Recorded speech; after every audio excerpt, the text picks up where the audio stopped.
video. Starting my video, yep. We're live. You're good. Hey everyone, it's Penny and Becca, and Hi. we are back with our Sunday stretch series. It's no longer the summer, so it's no longer our Sunday summer stretch series, but we are back, and we have not been with you for a couple of weeks, and there's been a lot of things that have happened in our worlds, and I'm guessing the same has happened for you. So we just wanted to get back in and jump back in and talk about some things. Today we thought we would talk about what to do when things change, because obviously things are different now. And so we're just going to start out, and we'd love to hear from you if you have some ideas or questions about if things have changed for you, and how do you want to handle those, and how do you reintegrate into life and all of that kind of stuff. We would be happy to see your questions. We haven't done this for a few weeks, so we're back on the little phone again, and we're trying to see who's with us, and we're also trying to see if we can see your questions. Our producer is not here tonight, so we are going solo, so we Yes, our producer got wore out. He's at home resting. He's been going nonstop since 7:30 this morning. Yeah, so the producer needs a little rest, and so here we are with our live. So what we just thought we would talk about today is if you've had something go on that's kind of changed the way you do business, and then it makes you stop and pause and say, hey, what am I doing, and how do I want to continue to go on with that? Well, I referred to it in the lead-in as the Humpty Dumpty syndrome. So if you all know how Humpty Dumpty sat on a great wall and Humpty Dumpty had a great fall, and it was really hard to put Humpty Dumpty back together again. And I feel like that happens to all of us at some point in our life, whether we didn't see it coming and we got pushed, or we just fell, or we jumped. Whatever the case, we thought we needed a change, or and then it sort of catalyzed this whole series of actions in our life that then we're now living with, and we're saying, oh, okay, so how do I go on? I can't pretend that everything's the same as it was, and how does that work? And so some of the things that I have discovered is that first of all, like Alcoholics Anonymous or any of those things, just like, hi, I'm Penny, and I'm I'm Humpty Dumpty, I'm cracked, I've been changed, some things have happened to me. So you admit what's going on, and then you say, okay, so things are not going to be the same, because it's hard to put Humpty Dumpty back together again the same way. And especially when it's of our own choosing, then we think, oh, if something would just change, and then it changes, and like, oh wow, that was a little bit different. So some of you may know that we did a retreat. We did a retreat about, well, it wasn't a month ago, it was 3 weeks ago. We did a fabulous retreat in Bellevue, and we had some amazing people come to that. Hey, Retta, Retta was one of those who came. So yay, hi Retta. Hi, Retta. So we are just talking today, and Retta, it's so perfect. I'm so glad you joined the conversation, because today what we're talking about is when things change and our life kind of cracks and it goes in a different direction than we had hoped. And so we're wondering, how do we go on? How do we put Humpty Dumpty back together again, but even in a better way, a stronger way, a way that works a little bit better than maybe was before. So we had the retreat, and we did all these amazing things, and now it's like, okay, so now we're right after I was at the retreat, then I went to Mexico to another retreat, which was life-changing, and I learned a lot of things there. And then I came back, and I feel very different now than before I went to Mexico. And Becca's had some things in her life that are definitely very different than things were for her a month ago. So we're both kind of, we've still been doing our walks every day, and we've been doing those things, and being able to talk it through. And it's like, what is this brave new world we're living in, and what does it require from us to go on, and are our dreams still the same, or whatever. So if you've had anything like that, we would love to know about that. Or you can just say, yeah, I'm with you. I know what you're talking about. I mean, I think most of us have had some major things go on in our life, or at least some major disappointments or turns in the road that maybe we weren't expecting, or whatever. Or hope to go a different way. Yeah. So we had actually hoped it was going to be really nice and sunny, so we can sit outside tonight. But not so much. It's a little windy, and it's a little rainy, and kind of cold. So we are just in the house for tonight. But one of these days, we're going to figure out how to do our Facebook Live as we're moving and rolling, and we're going to take you for a walk with us, so you can understand what we, why we like to go on our walks, and it's so easy for us to figure things out when we're walking, as opposed when we're just kind of... Movement helps you think through things, I think. It really does. Yeah. I think that's a major plus for our walks, is it gets your brain kind of stimulated and thinking in different directions. Then you get stuck. Right. Otherwise, sitting at home in your slump thinking in one direction, you need to get out and move. Yeah. And our walks are pretty. Yeah. You get to move, and it's pretty, and it just gets you thinking more positively. And sometimes you see things that you don't see every day. Like today, we saw these 2 chairs that have been sitting on the bank for a couple of days. And each day, it's like, well, those chairs are pretty soon going to be floating down the river. And sure enough, today was the day they were floating down the river, because it rained a lot last night. It rained a lot yesterday. It rained a lot all weekend. And so the chairs that were safely on a little sandbar are now, gone, gently down the stream, row. So that's what happened there. But yeah, so and that's actually one of the ways that I would say, when you're coping with things is, you can't go back to life as normal or life as usual or anything as usual, because it's not. It's just not. It's not the same deal anymore. But you can do the things, if you remember to do the things that make you feel alive and good and nurtured and comforted, and like for me, one time I made a list and I said, if I write every day and that's a great one, Retta. Don't isolate is definitely something mentioned at the retreat that I have been working on. It's absolutely true. The more you isolate yourself, the harder it is to break out of the funk. Yeah, thank you, Retta. Excellent point.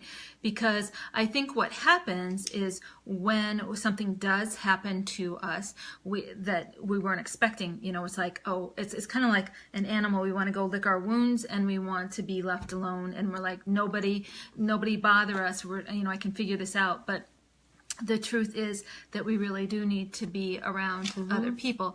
So I'll give you a little insight into what happened for me as I went to Mexico. I went to the pyramids of Teotihuacan, and it's a pretty powerful place. It's there's the Pyramid of the Sun, the Pyramid of the Moon. There's you go there. There's lots of things, and so we went every day, and we had ceremonies. And so I was with a group of 17 other women, and we went to learn the power of ceremonies. And of course, you can't learn these things until you go through the stuff yourself. So if you want to learn something, you have to be willing to go through whatever you're taking people through. So it was pretty intense, 6 or 7 days, and every day, someone would experience something, and then all of us would experience that, because we were part of this collective that we all were there to support each other. So nobody got out of Mexico without feeling a little intensity, and so it was pretty amazing. But what I learned from that is that it was so much easier to do that having people and support around. Yeah. And oftentimes, like Retta had said, our tendency may be to isolate.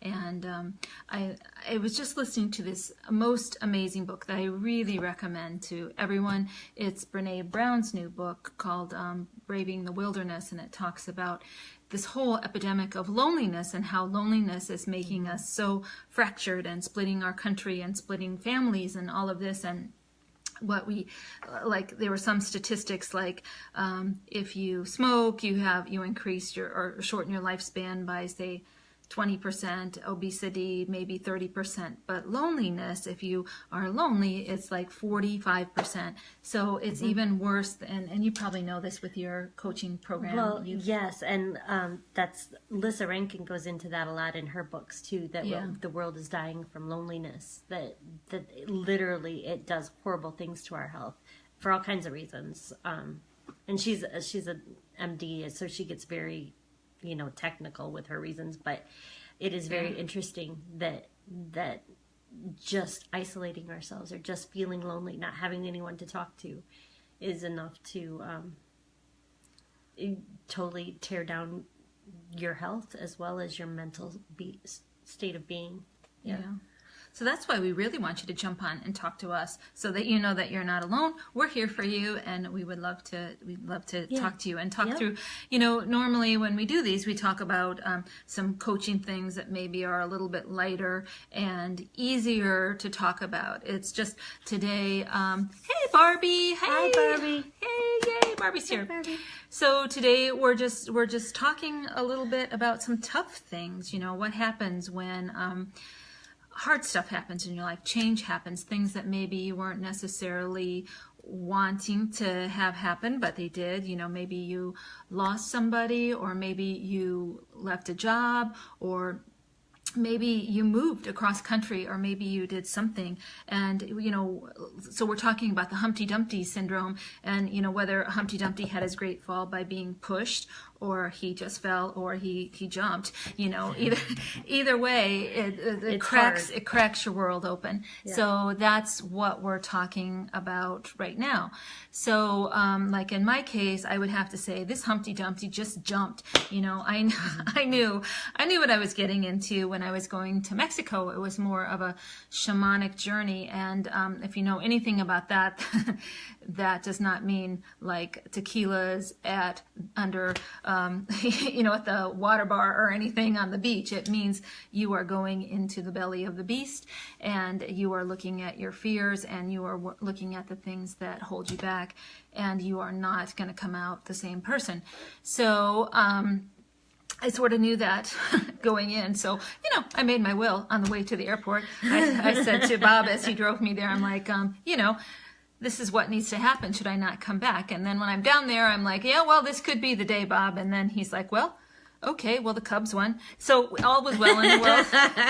He's like, glad to hear you're having fun. And I'm like, I don't think this it's dying sound like a fun thing to you. But anyway, that's kind of, I know that probably sounds very mystical. And it's just that I think some of us, we all die a little bit every day. We die to pieces of ourselves that no longer serve us, that no longer work for us. Sometimes we have to give up relationships. Sometimes we have to give up ways of being. Sometimes we have to give up certain foods. Sometimes we have to give up habits, all sorts of things. And none of us are exempt from that. I mean, we all have things that, whether we want them to or not, life is, a lot of lost and found, I like to to call it. I mean, That's the thing is, when one door closes, when something is ending that makes you sad, keep your eyes open for the thing that's opening.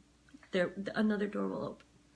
Yeah, and it's hard because sometimes there's that time in between. It's like maybe it doesn't happen immediately. Right. We call that in some circles it's called the bardo, the place in between where one thing is ended and you're kind of in that hallway.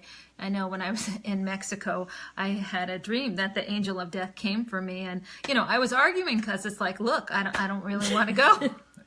So I went. It's not my time yet. Yeah. So, in my dream, it happened that I was supposed to go I had to fill out a form and I had to stand in a line. I'm like, yes, this is surely where I'm going when it's over. So, I get there in my dream and nobody's paying attention. So I'm like, just give me the key. I'll go do it. But for the short time, I was in this hallway and I did not know what was going on. But, my key led to a spa, which was really great. But when I got in there, I said, you all know that we're still dead, right?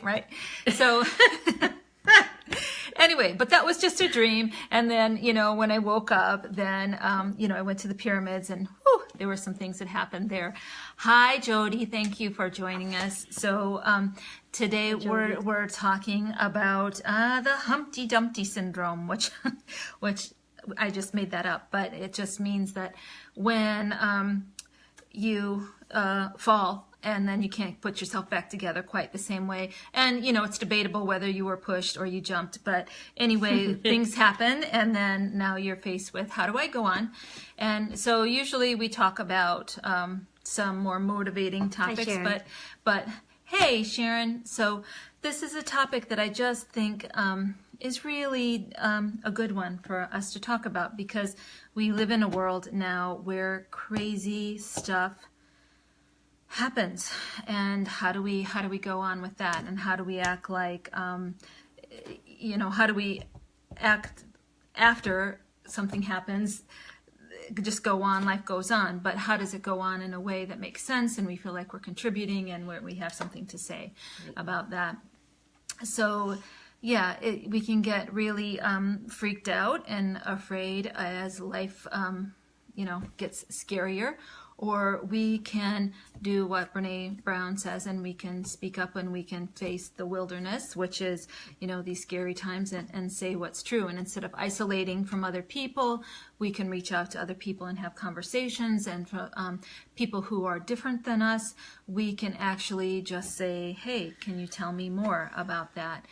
She was talking in the book today about how we just make assumptions. If somebody is say Republican or Democrat, or they're this or that, then we just assign them all of those traits that go with what we think that is. Right. When in fact, many times your friend could be, even though they might be a different political party or something else that you don't think, they would be the one to take you to the hospital or to be there with you if something happens to a pet or a loved one or something like that.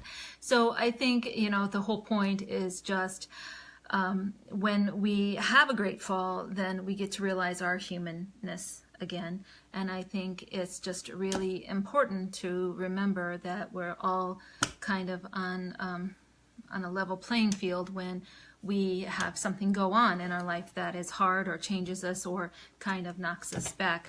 So, but some of the things that I do think are important is not to just say, oh, like sometimes when you trip or you do something stupid, you're like, that's okay, I'm fine. I mean, you fall down and everybody sees you, and instead of yes, like I'm okay. I'm really mortified and embarrassed, but I'm okay. But we never really give ourselves a chance to say, ouch, that hurt. I am not okay. I might need some stitches. Yeah. I definitely need a Band-Aid or something like that. So that's kind of what we also want to tell you a little bit about tonight is how to be good to yourself in this time of change, or when something has happened, whether it's something like you've decided to go on a great adventure to Mexico, or you've decided to get a new job, or you've decided to do something, or something has happened that you really didn't have any control over, and it has totally changed your world. So some of the things that Becca and I had talked about, just kind of doing some of the things that are going to make you feel good. Like Jody, I know you walk a lot, and Becca and I were talking about how our walks are really helpful for us. One thing, I'm just going to show these to you because I got these flowers the other day because I just sort of needed some flowers. And they just make you happy. I just, part of the deal is when I was in Mexico, the women that I went there with, we have formed what we call the Women's Wildflower Collective. And I wanted the flowers to remind me of my friends because we live all around the world. And so just to remember the strength and the courage that I felt when I was with them, I got the flowers. So you might have something like that that really is comforting and supportive to you. Another thing, I have my little candle, I love Buddhas, so I have a lot of Buddhas all over my house. But I think my sister got me this candle before the retreat. And so sometimes it's just nice to light a candle. It's always nice to have water or other beverages like water that can support you. It's also good to get a lot of sleep and rest and not push yourself too much when you're feeling really discombobulated. And give yourself some quiet time to really think about, to really hear what's going on in your head and in your heart. Like, I think we try to stay busy so we don't think about it. I think you have to give yourself a chance to feel it and to hear what's going on, to process it and move forward. Otherwise, you just get stuck. You can stay busy and pretend to be happy, right? Or you can take some time to just sit quietly and feel and hear what's really going on inside, and process it, and then move past it. But if you don't give yourself that time, I think you can repress it and just go on forever pretending to be happy or pretending that you're okay when you're not. I think the best Band-Aid is just some time to relax and just connect with that inner voice, if you want to call it that, or God, or whatever you want to call it, but just sit quietly. I think it helps a lot. Yeah, one of the things that we said at the retreat is you can't heal what you don't feel. Right. And and so I think we're so quick to try and move through it and say, I'm okay, and just go on as if you're not human. And I mean, what makes us human is our ability to feel, our ability to have these emotions, and these emotions can be a catalyst for us to do what we need to do. But we sometimes just don't allow ourselves to experience them because we want to be okay for other people. Right. So we don't say, hey, I'm not okay. When I came back from Mexico, I thought, okay, I can just go to work the next day. I could not go to work the next day. I could not function in the same way that I did before I went to Mexico, because I did go into work that day, but not until a little bit later when it was quiet and I could go in and I could take my time and I could move in the speed and in the way that I could most effectively serve people and serve myself.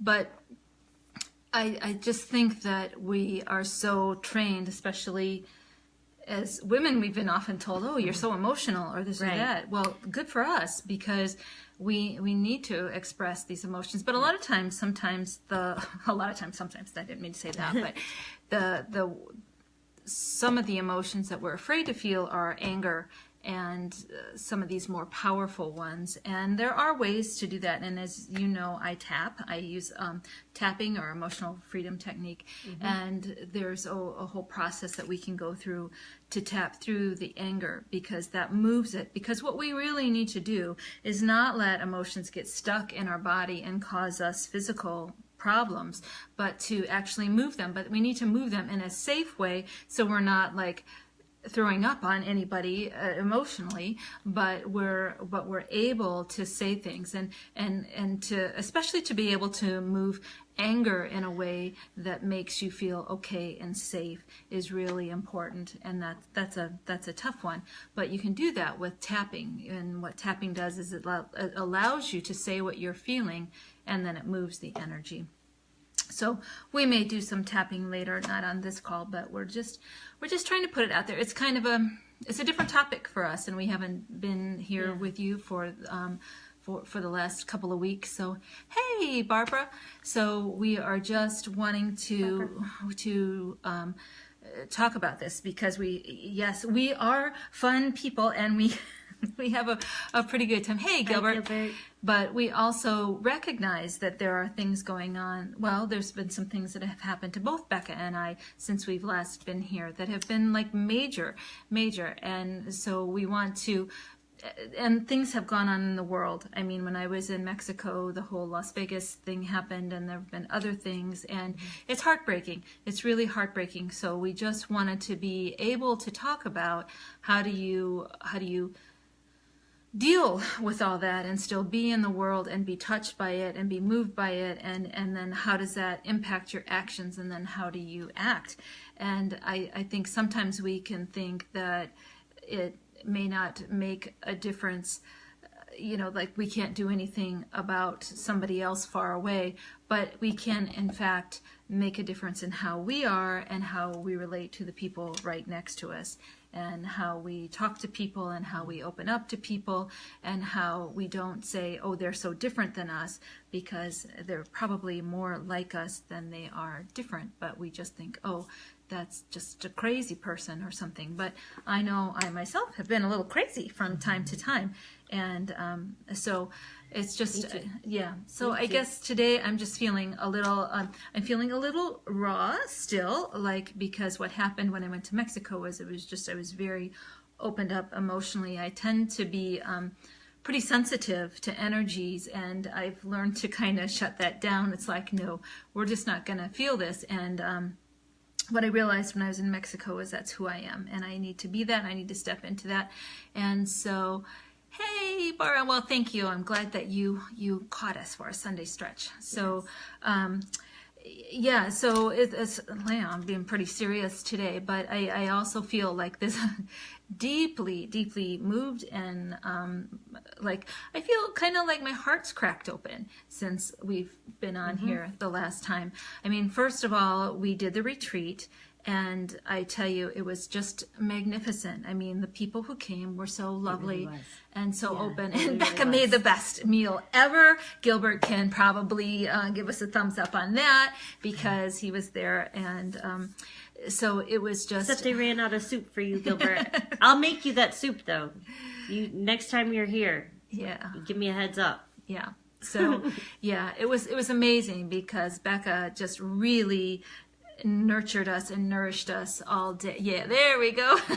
With her cooking, and she's starting a new business with, she does the integrative health coaching, and then she also is an excellent cook, and she just provided food for us all day. So that was really fabulous. So that was a day of, where I stepped into my power and said, okay, we're going to make this happen. Becca stepped up, and so, we've been walking. He's looking forward to that. Well, I will try hard not to disappoint now. Yeah. So sometimes we just have to declare we're going to do these things, and then people will show up, and it, like I was... 5-second rule. Yeah. I read that book lately. Have you read that book, Mel Robbins? Yeah. Well, I've heard her talk about it. Yeah. Oh my goodness. Yeah, I love that book. It's a very short read, but it was really motivating, because you can think lots of things are a good idea. But until you just do it, you've got 5 seconds. Her whole thing is you've got 5 seconds between when your intuition says that's a great idea, I should do that, and then when your brain kicks in and takes over and tries to talk you out of it because it's trying to protect you. So you got 5 seconds. So you do 5, 4, 3, 2, 1, and you just do it. And I've been doing that a lot lately, because what's happened, my mom passed away. So I've been very unmotivated. Right. Yeah. So I've been doing a lot of 5, 4, 3, 2, 1. And it works. It does. It gets you moving. Yeah. Yeah, it's been amazing. I mean, Becca has just been remarkable through the whole thing, but again, it's a whole new world for her. I mean, she's never lived in a world that her mom has not been in before, and now she does. So we've continued to walk, we've continued to talk, we've continued, and we decided that we would do this Facebook Live tonight, just because we wanted you to know that we are people too, just like you. I mean, we have the same stuff going on that you do, and we just wanted to. It's helped us so much when we walk and talk to figure these things out, and so we just wanted to share that with you as well. And mine was not that well. Here comes the dogs, and they're very excited to be joining us. And Bob, as well. yeah. So having animals around, right on cue. They just came back from their walk with Bob, and they're drinking up the water and wagging their tails and all of that. So we just wanted to say that. It's not just that. Sometimes you can see people that go on and do Facebook Live or do videos or do whatever they're doing that you may be wanting to do, and you think, oh well, they can do it because their life is perfect or something. And we're just here to tell you, to show that we're not at all. We're here to represent the flawed people.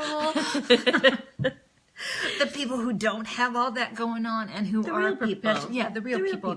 The people who Thank you, Barbie. Thank you. Yeah. So, and just to show you, yes, life does go on. It just goes on in a different way. But we can create that in a way that feels nurturing and nourishing to us.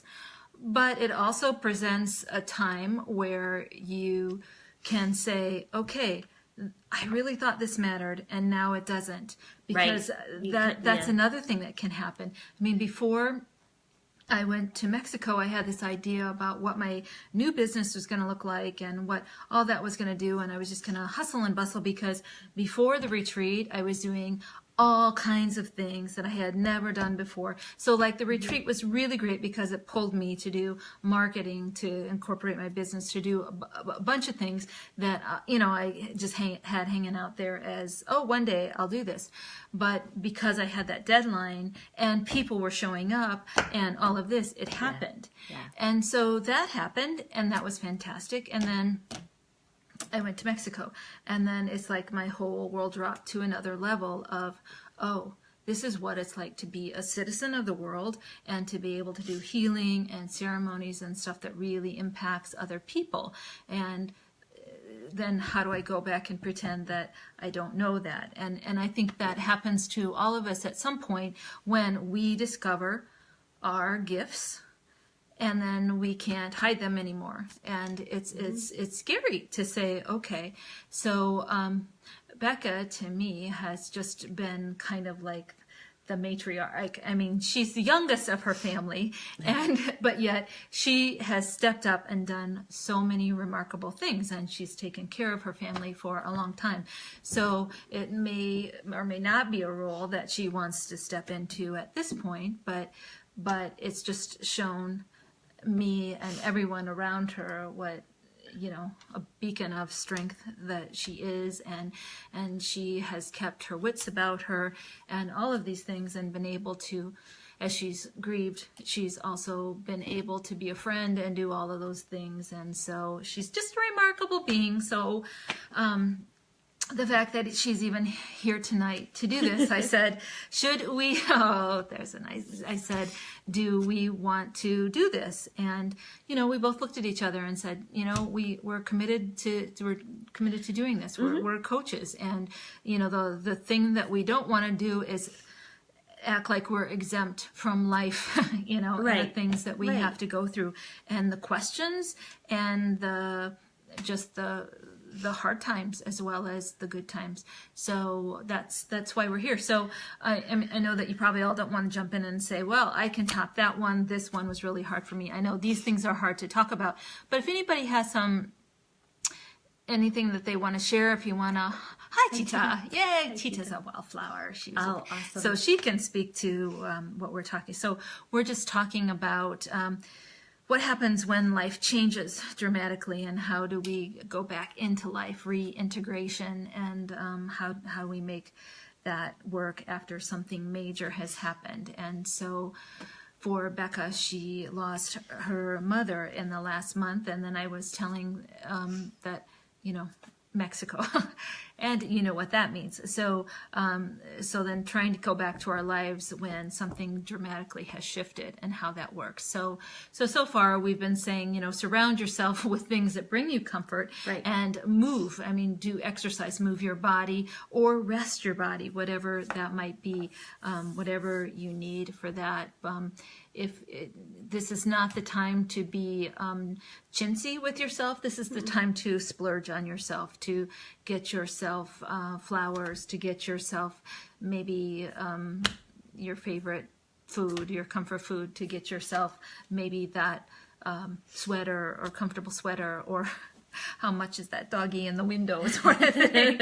Although right now I'm pretty sure I don't need another doggy running around here. We've all got Ruby would be so displaced. Yes, she's been your baby. Yeah, if you got a new one, she'd be like, no. What? Yeah, and she's been pretty aware too. She's animals are so sensitive to energy, and they just really know. So if you can at all get yourself around an animal, that's a good thing to do right now too. Mm-hmm. So if anybody else has any ideas, we'd love to hear them. I don't know, Gilbert, you might say books, to surround yourself with books, and that's another thing that I've done. I was just saying all day long I've been listening to Brene Brown's new book, and a couple of times I just burst out in tears because she is just nailing it about what needs to happen in the world right now, and how sometimes we're not afraid to stand up and say what we want because we feel like we won't belong. But when we do feel like a sense that we do belong, then we're not afraid to stand up and do what we need to do. So I know because just recently, being with my sisters in Mexico and part of the Rockstar group that I'm in, and then another group, feeling so connected and supported by people, I feel much more courageous and much more able to do some of the things that I'm able to do. Like I probably couldn't have done the retreat had I not had the support of the community and Becca. So, and Barbie. Yes. So that's just important. So as Retta had said early on, just don't isolate. If you're feeling like you're just going through some changes, really find those people who love you. And if you can't find those people, then that's when you pop up on my Facebook feed or Becca's, and you tell me, and I will just shower you with some love, and I started doing things When I lost my mom, I started doing things she loved to do, or that we did together. Oh, that's funny that you say that, because that's what I did today. I went to church with my dad, because Mom and Dad went to church, 8:15 church, and then we had to go out for brunch always after church, and then I went back and I baked in her kitchen, and my mom was all about her baking.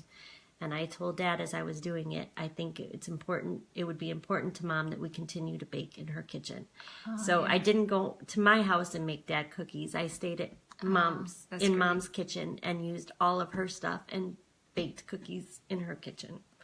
And I told him as I was making them, she would probably be yelling at me that I'm doing it wrong right now, and whatever. But that's my mom, and that was part of baking with her. And then at some point she'd yell at you to get out of her kitchen.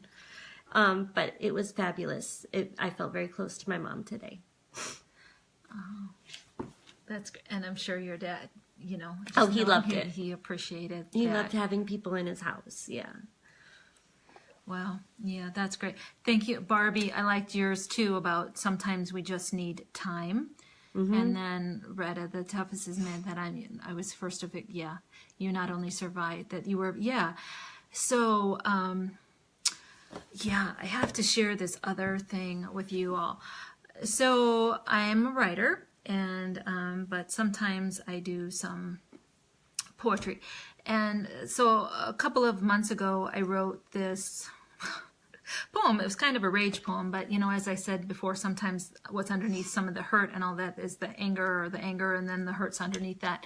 So I had written this poem about being angry, and it really freed me. Actually, it opened my heart. When I could let go of the anger and burn that anger, then I could really get at the love underneath it. But I was going to send that poem to a friend of ours in the Wildflower Women's Collective because I had told her about it, and she's like, oh, I'd like to see it. But I've been a little terrified to share it with anybody because it is ferocious.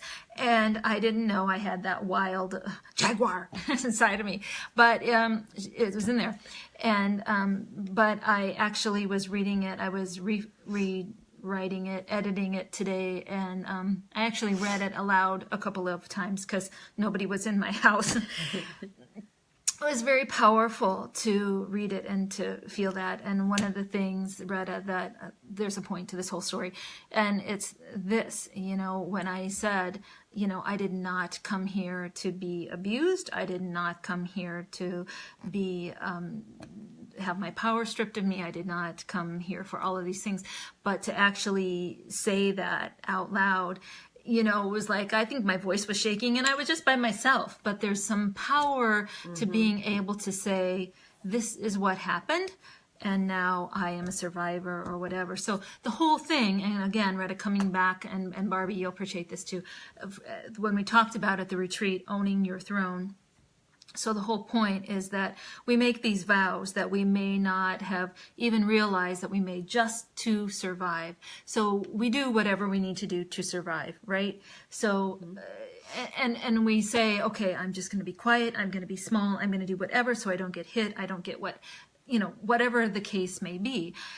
But we forget, when we're grown up, and that when we can take care of ourselves, that we don't have to follow those vows anymore. We can absolutely break them, but we have to acknowledge that we have them first. So what I did in this poem, it's called The Vows, is that I wrote down what all those vows were, and then I said to every single one of them, I break, I rescind, I declare null and void, and I went through every single one. It was very powerful. Now I want to read the poem. And if you would like to see the poem, Retta, let me know and I will email it to you. But you might think, oh, I thought that Miss Penny was kind of mild, and now you'll say, she's a ferocious warrior. But, sometimes we have to be, especially to protect and defend what's sacred to us. So anyway, so that's amazing. Well, they always say, they always call mom, the mother lion or whatever, protecting her cub. And honestly, it's the inner child that you're protecting. You have to be a mother lion, even to your inner child, to your own self, because there is a child inside all of us that's still wanting to be protected from whatever we had to deal with. Right. And we need to acknowledge that little child is still in there needing to be addressed. Oh yeah, Barbara, I will send it to you too. At some point, I feel like it's one of the, this is what I'm going to do. I have another blog called Downloads from the Divine, and I will post it on that, and I can share that, blog with you. It's downloadsfromthedivine.com. So I don't have the poem on there yet, but I have one poem that I wrote when I did come back from Mexico. Which, so I kind of got the idea that I needed to start doing the poetry again. So I will put this one on there, and it's going to make me feel very, very vulnerable because it's a side of me that's like ferocious. And I didn't even know I had that side, because most people who know me know I'm like a gigantic marshmallow. And, we always kid around, Barbie and I. She doesn't even have a mean voice when she's talking to her dogs. I don't have a mean voice, but let me tell you. Like, no, you have to have a mean voice. Say it with a mean voice. Oh my gosh. But in this poem, let me just say, you will probably never look at me again when you read, because there's even some bad language in there, so don't let little ones read it, because So I'll set it up, because what happened is my coach, my tapping coach, we go through the chakras, and Retta, you'll remember this, what we talked about at the retreat in the chakras. So we were trying to get to the heart chakra, but we had to talk about forgiveness. So we did this meditation where we saw a situation in our life where somebody did us wrong, big time. And so we had to get into that place where we were, whatever was happening to us, whatever terrible thing was happening to us, and we went after them, ferocious.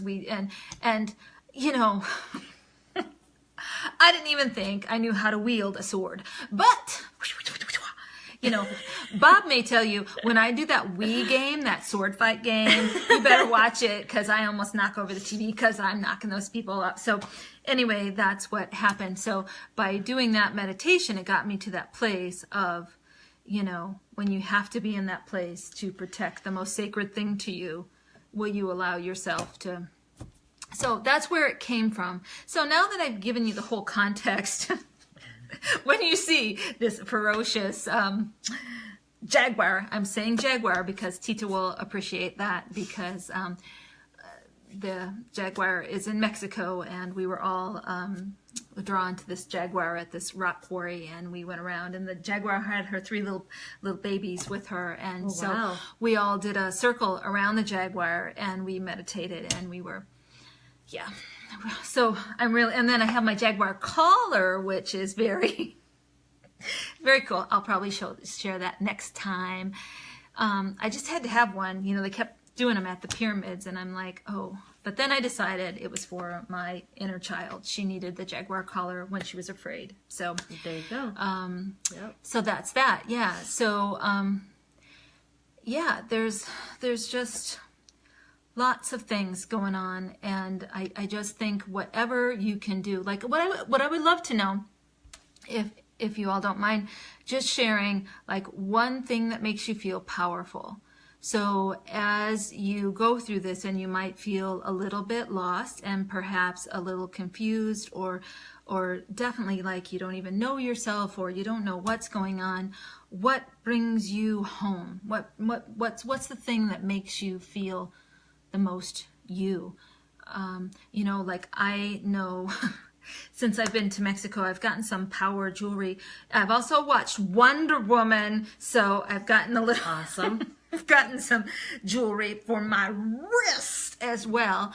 But, you know, I've been wearing more feathers. I've been wearing more crystals. I've been wearing some other things. And I have some of those that kind of like amulets or whatever. That I was going to say, Gavin will love that necklace. I keep looking at your necklace. I'm like, oh, yeah. Wait till he sees. Yeah. This came from the Dreaming House. So that was an amazing place. And then I also have my talking stick, which is infused with all my Wildflower Women's energy. So when you want to speak, if you need extra help to amplify your voice, you can use the talking stick. Oh, that's really cool. Yeah. I was wondering what that was. So I am all about ceremonies and sacred things now. So, but there's also things, even if it's just the way you hold yourself, you know, if you do, at the retreat, we did the power poses. We did the Shazam. Is that what we said? What did we say when we did the, yeah. So, hello, Jack.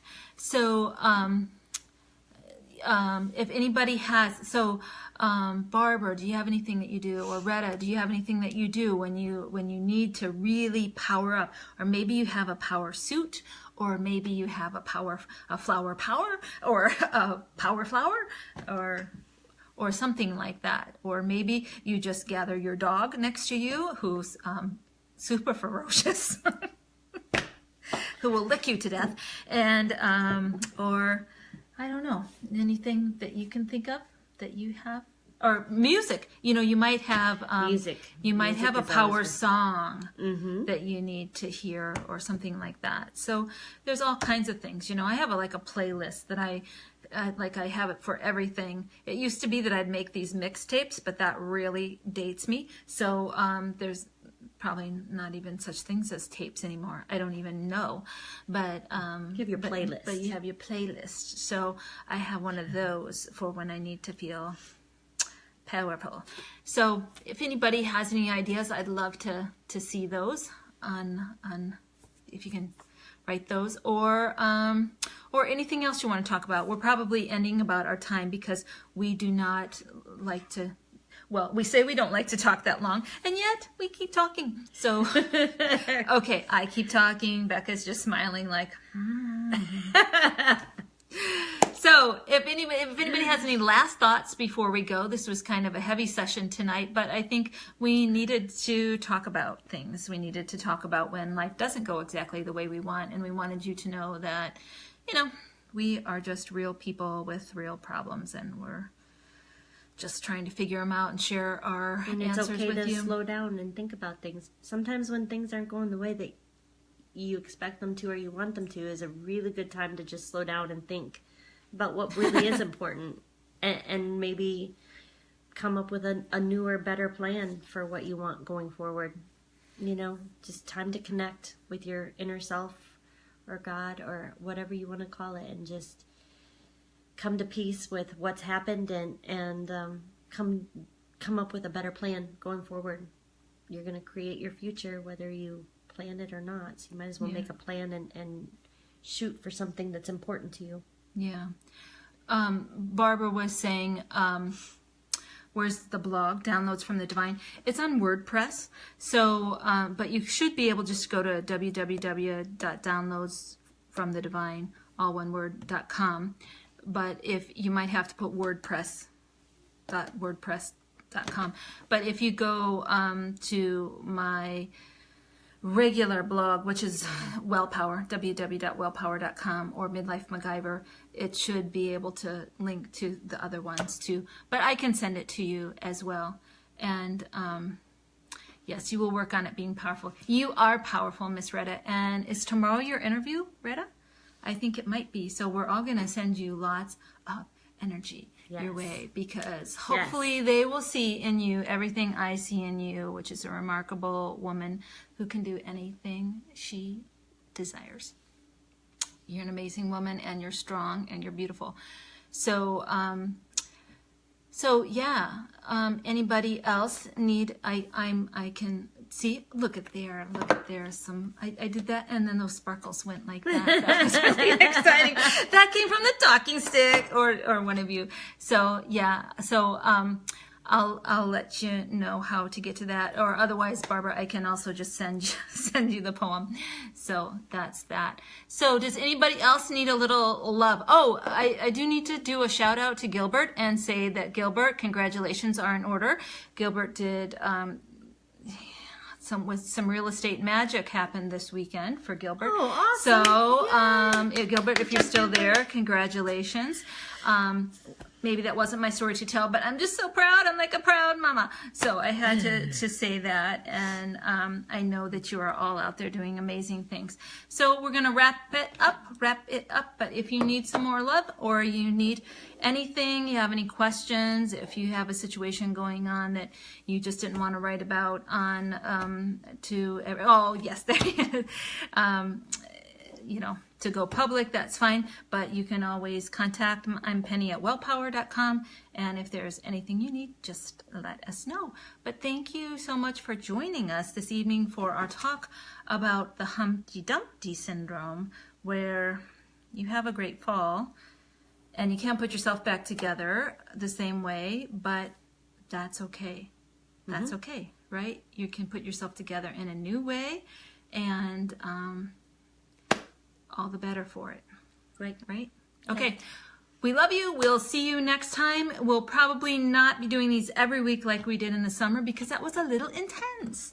But we did it. We'll probably be coming to you once a month now, unless we get some request for a specific topic. If you need to know, Becca, the nutritionist, the integrative health coach, the excellent cooker, baker, candlestick maker is here, and then me, who likes to do ceremonies and call in jaguars, I am here as well. So thank you for watching, and we will catch you next time.